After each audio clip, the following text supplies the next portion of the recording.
Hello everybody, welcome to Greg's Beer Reviews today. Let's go see what's in the fridge today.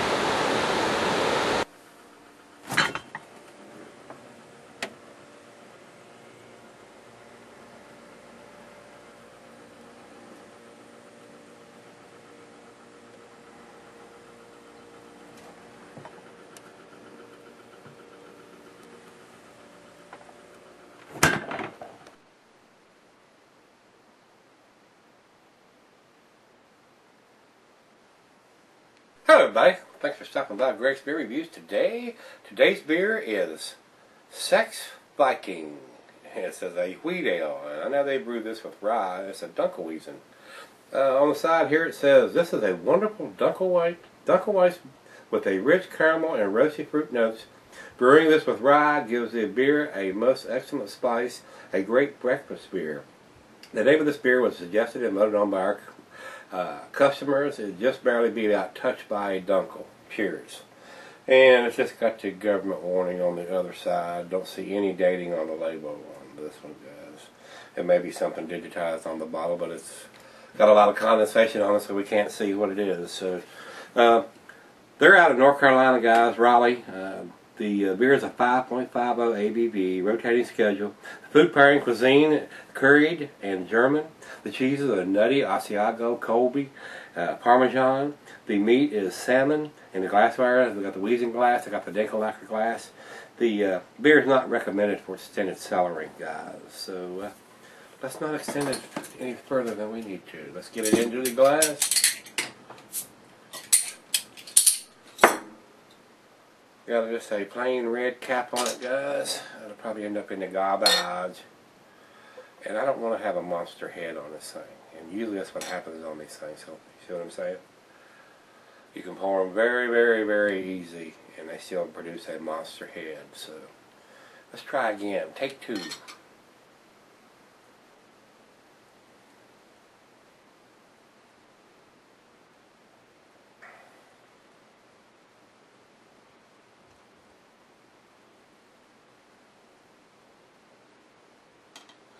Alrighty there, I'll get that label around where y'all can see it.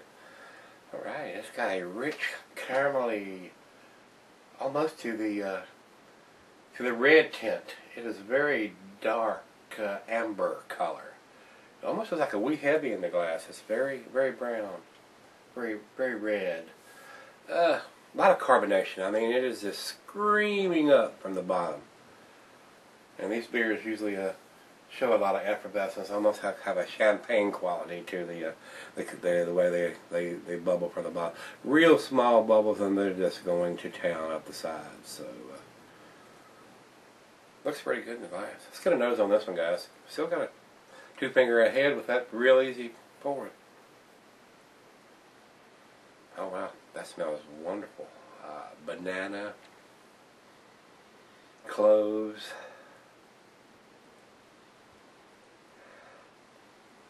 Just a little bubblegummy stuff going on there too.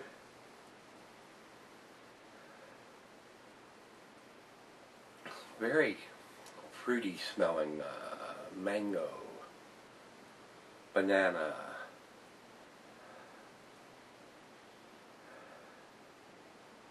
It's got a caramelly smell too.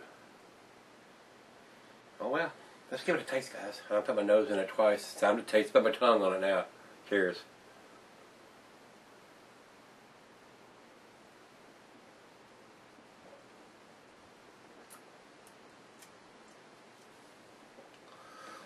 Definitely got a spiciness to it. It's got a bitter backhand to me.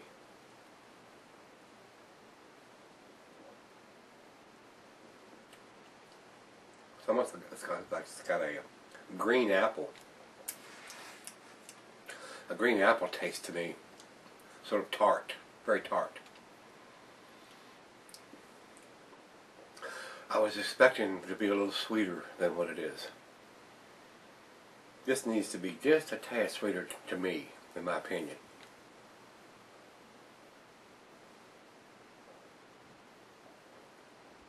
That's the tartness of a lambic.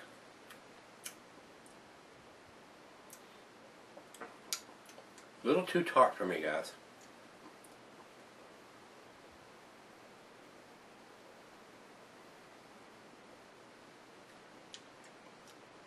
I'm getting a metallic taste to it too. This is one of the beers that Brad brought up from North Carolina. Those and some of the Aviator beers. I think this is the only one from Roth Brewing Company.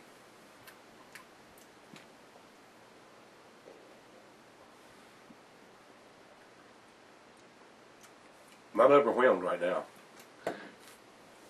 The look and the nose is a little bit better than what the taste is to me.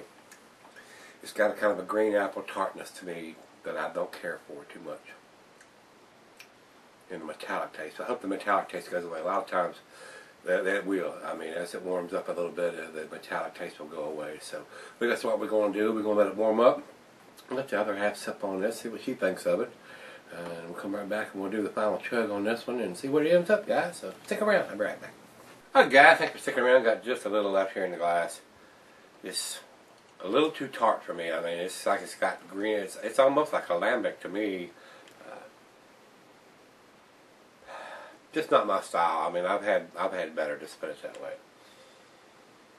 The metallic taste did go away, but still, it's like it's got green apples in it. It's that tart, almost to the lambic tartness to me. Final chug.